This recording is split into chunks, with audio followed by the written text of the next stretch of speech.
L'esprit humain a toujours été animé par la découverte. Au fil du temps, il a constamment cherché à repousser ses limites et à aller plus loin.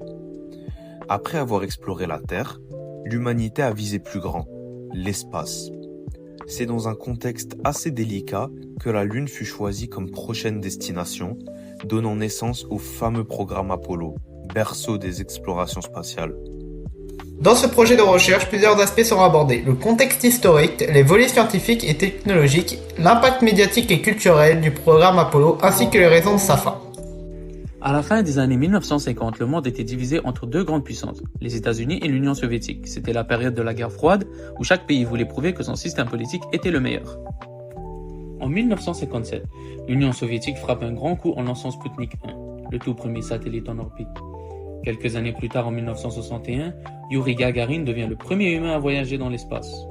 Ces avancées impressionnent le monde et prennent les États-Unis de court, qui réalisent qu'ils sont en retard sur le plan technologique. En 1961, John F. Kennedy fixe un objectif clair, envoyer un homme sur la Lune avant 1970. Ce n'est pas qu'un défi scientifique, c'est aussi une manière pour les États-Unis d'affirmer leur puissance face au bloc soviétique. Au début des années 1960, l'économie américaine est en pleine croissance, ce qui permet aux États-Unis de financer des projets énormes et ambitieux. Le programme Apollo a coûté environ 25 milliards de dollars à l'époque, soit plus de 150 milliards de dollars aujourd'hui. L'argent investi dans Apollo ne faisait pas que disparaître, il faisait travailler plus de 400 000 personnes, des ingénieurs aux ouvriers de l'aérospatiale. Le programme s'inscrivait dans un vaste effort de modernisation après les succès soviétiques et ces investissements massifs stimulaient à la fois la recherche et l'économie américaine. L'argent investi dans la recherche spatiale a aussi poussé de grandes avancées technologiques qui ont ensuite profité à d'autres secteurs comme l'électronique et l'informatique. Sur le plan social, la conquête spatiale avait un grand effet. Elle rassemblait la population américaine autour d'un rêve commun, celui d'aller sur la Lune. Cela donnait une image forte d'un pays uni et tourné vers le futur. Le projet Apollo faisait partie d'une stratégie de prestige national où chaque réussite dans l'espace était vue comme une victoire du peuple américain.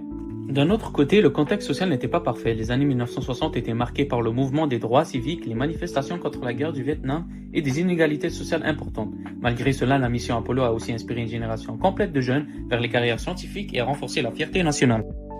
Les missions Apollo n'ont pas seulement révolutionné la science et la technologie, mais ont également marqué la culture en éveillant un intérêt mondial pour l'astronomie.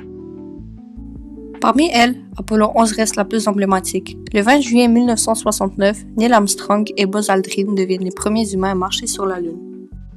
L'événement est retransmis en direct à la télévision et suivi par plus de 600 millions de personnes à travers le monde, soit près d'un sixième de la population mondiale à l'époque. Un héritage tangible a été laissé. À Washington DC, le Smithsonian Institution a ouvert le National Air and Space Museum, qui contient plus de 3500 objets liés au programme Apollo. Rien que pour Apollo 11, on y retrouve 400 artefacts dans la célèbre combinaison spatiale de Neil Armstrong. De plus, à Huntsville, en Alabama, se trouve le US Space and Rocket Center, affilié au Smithsonian, qui présente l'une des 3 véritables fusées Saturn V, développée et testée au Marshall Space Flight Center, qui se situe tout près de ce musée. C'est l'endroit où le puissant système de propulsion des 5 engins F1 de la fusée Saturn V a été développé et testé. Mais l'impact des missions Apollo ne s'arrête pas là vraiment. Ils ont aussi suscité des controverses. L'une des théories de complot les plus répandues affirme que l'alunissage aurait été simulé dans un studio réalisé par Stanley Kubrick, dont le film 2001 L'Odyssée de l'espace, sorti en 1968, montrait déjà des scènes spatiales saisissantes de réalisme. Certains avancent que la NASA l'aurait engagé pour filmer une fausse mission afin d'éviter de mettre en danger la vie des astronautes.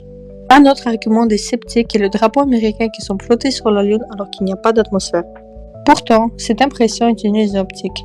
Le drapeau était simplement froissé et son mouvement provenait de gestes des astronautes en train de l'installer. Une fois planté, il est resté parfaitement statique, confirmant l'absence de vent sur la Lune. En somme, les missions Apollo ont non seulement repoussé les frontières de l'exploration spatiale, mais ils ont aussi façonné notre imaginaire collectif, inspiré des générations entières et soulevé des débats qui perdurent encore aujourd'hui. Ensuite, la mission Apollo est un moment clé dans l'histoire scientifique, surtout à cause des inventions et des découvertes qui en sont sorties. La NASA a pris la conquête de l'espace très au sérieux, avec plusieurs objectifs. Développer les technologies nécessaires, comprendre comment explorer la Lune, ou encore tester la capacité des humains à y travailler. Des milliers de scientifiques et d'ingénieurs ont travaillé d'arrache-pied pour créer des systèmes capables de nous amener là-bas. Et c'était loin d'être simple. Au départ, 2 méthodes étaient envisagées pour atteindre la Lune. un trajet direct ou un passage par l'orbite terrestre avant d'envoyer de plus petits engins. Finalement, une troisième option, proposée par l'ingénieur Tom Dolan, s'est imposée. Laisser un astronaute en orbite lunaire pendant que les deux autres descendent à la surface en module lunaire. C'était la solution la plus réaliste, autant financièrement que pour respecter le calendrier fixé par Kennedy. Alors, cette option-là a été choisie. Pour rendre tout ça possible, il a fallu concevoir des vaisseaux et des technologies complètement nouveaux. On peut penser par exemple à l'ordinateur de guidage Apollo, au tableau de bord Display and Keyboard, ou encore à la miniaturisation du matériel informatique, qui a ouvert la porte à plusieurs innovations. Certaines technologies créées pour Apollo sont d'ailleurs encore utilisées aujourd'hui, comme les systèmes d'assainissement de l'eau ou des techniques d'analyse d'images qui, plus tard, ont servi au développement de l'IRM. Les nombreuses missions Apollo ont toutes contribué à enrichir nos connaissances sur la Lune, mais Apollo 17 reste sans doute la plus riche scientifiquement. Grâce à l'expérience accumulée et aux ressources supplémentaires, les astronautes ont pu réaliser énormément d'expériences. Ils ont rapporté plus de 110 kg d'échantillons, des roches volcaniques, des brèches d'impact et même des fragments très anciens de la croûte lunaire. Le site de Taurus Littrow, choisi pour sa variété géologique, leur a aussi permis de découvrir des dépôts orange d'origine volcanique, une des trouvailles les plus marquantes de la mission. La mission a également permis d'installer plusieurs expériences du programme ALCEP, comme le gravimètre, le détecteur du flux de chaleur, les sismomètres ou encore l'analyseur de l'atmosphère lunaire. Ces instruments ont continué à transmettre des données pendant des années. Au final, toutes ces avancées montrent l'immense travail nécessaire pour rendre Apollo possible et l'impact que ces expériences ont eu sur les générations suivantes. Enfin, le programme Apollo va arriver à son terme avec la mission Apollo 17 après l'annulation des dernières missions Apollo 18, Apollo 19 et Apollo 20. Cette fin de programme va surtout s'expliquer par deux grands aspects. Pour l'aspect politique, la mission Apollo 11 va conclure la course à l'espace qui est posée des États-Unis à l'EASS. En effet, les missions Apollo ont surtout servi à montrer que les États-Unis étaient la nation la plus puissante du monde. Donc quand ils se sont rendus compte qu'ils ne pourraient plus rien faire de plus incroyable que d'envoyer un homme sur la Lune, leur engouement pour l'espace a diminué.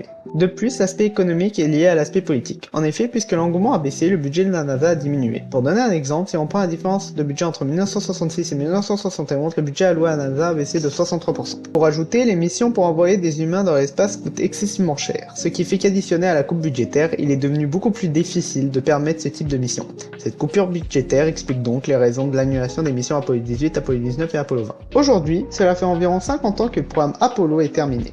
Mais comme un phénix qui renaît de ses cendres, le programme Artemis continue sur la lancée du programme Apollo. En effet, une nouvelle puissance mondiale va émerger de son œuf et va obliger la NASA à faire de nouveaux essais. Depuis ces 50 dernières années, la Chine, qui avant ne faisait peur à personne, ambitionne maintenant de devenir la nouvelle puissance spatiale, en renvoyant un nouvel homme sur la Lune, et d'y mettre la première présence humaine permanente. Du côté de la NASA, elle a pour l'instant lancé une seule mission, Artemis 1. Cette mission constituait à envoyer une navette vers la Lune, puis à la faire revenir sur Terre. Grâce à celle-ci, les États-Unis se sont rendus compte de différents problèmes techniques qu'ils devront régler avant les prochaines missions. En effet, ils ont prévu encore 5 autres missions Artemis. Pour la mission Artemis 2, elle devra servir de test pour la mission Artemis 3. Elle consiste à mettre en orbite la navette nommée Orion. Il y aura à son bord 3 astronautes, un Canadien et 2 Américains. Et leur objectif sera de suivre une trajectoire en direction de la Lune, puis de revenir sur Terre.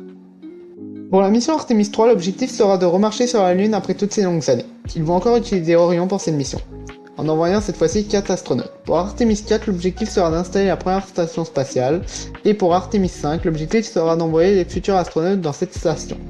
Pour conclure, le programme Apollo est un énorme pas pour le monde entier en termes d'avancement technologique et de découvertes scientifiques, ainsi qu'un tournant culturel et historique majeur. Même après sa fin, les missions inspirent toujours les scientifiques à la création de nouveaux projets ambitieux en lien avec l'espace, comme le projet Artemis. Il reste à savoir si ce projet aura un impact aussi profond et durable qu'Apollo, ou s'il pourrait créer des opportunités plus ambitieuses, comme l'exploration de l'espace au-delà de nos capacités intellectuelles.